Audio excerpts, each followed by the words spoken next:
What is happening, gamers? This is Bradley here and welcome back to another news roundup. And to kick us off, that Nintendo recently held their big live stream event for Super Smash Bros. Wii U and went over more than 50 facts. And today I'm going to be recapping that event, and no, I'm not going to be going over every single intricate detail. If you want to know all that stuff, you might as well just watch the live stream. Right off the bat, the Wii U version is definitely bigger and better than its 3DS counterpart, with all the new content that's being added into it. And if there is something that's being brought from the 3DS version, it's probably being expanded upon. Unlike any of the previous Smash Bros. Games, the Wii U version will allow you to play with up to 8 players, locally that is. And because of the massive volume of characters that are going to be on screen during these 8-player matches, you will only be able to play this mode on the bigger stages, like Temple or the new big Battlefield, which is Battlefield but bigger. Having the 8-player smashes be restricted to local multiplayer does make sense, because if it was online, it would probably be really laggy. I just don't know how many people are actually going to be able to take advantage of this feature. I guess it could be good for parties though. And in terms of stages, Smash Bros. Wii U will offer more stages than any game in the series, and some of them offer new ways to play. One of these stages is the Great Cave Offensive, which is a humongous labyrinth where you can throw your opponents into lethal danger zones, and it might just result in an instant KO.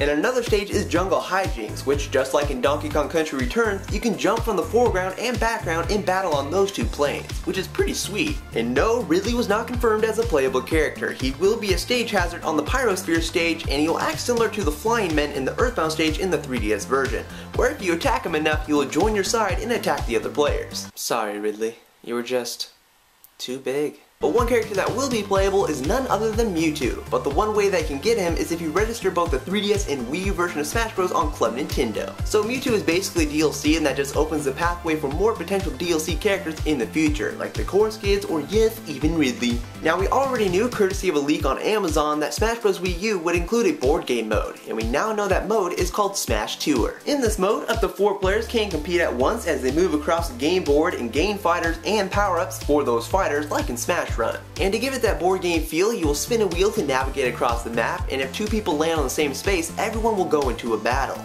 And you can even steal other people's fighters. And at the very end, everyone will take their group of buffed up fighters and duke it out in a stock match. I don't think Nintendo confirmed or denied that Smash Tour would support online multiplayer, but I have a feeling that it's going to be restricted to just local multiplayer. But hey, maybe Nintendo will surprise us. Also exclusive to the Wii U version are the new Special Orders, which consists of the Master Orders and the Crazy Orders. In Master Orders, you undertake challenges from Master Hand, and the more difficult they are, the better your rewards, but you only get 1 try. In Crazy Orders, you have to pay to enter, and the battles get harder the longer you survive. It's basically a game of risk versus reward, because if you don't stop and keep going and eventually lose, you lose all those rewards that you built up to that point. And in regards to the Classic mode for the Wii U version, it's going to be handled differently than the 3DS version. This time around, you'll actually get to take on Classic mode with up to 2 players, and instead of choosing different routes like in the 3DS version, the challenges you face will depend on your performance, and the intensity meter will also be there too. Also, Event mode will be returning, where you take on set character and theme-based challenges, and if you do decide to play with 2 players, that will open up another batch of challenges.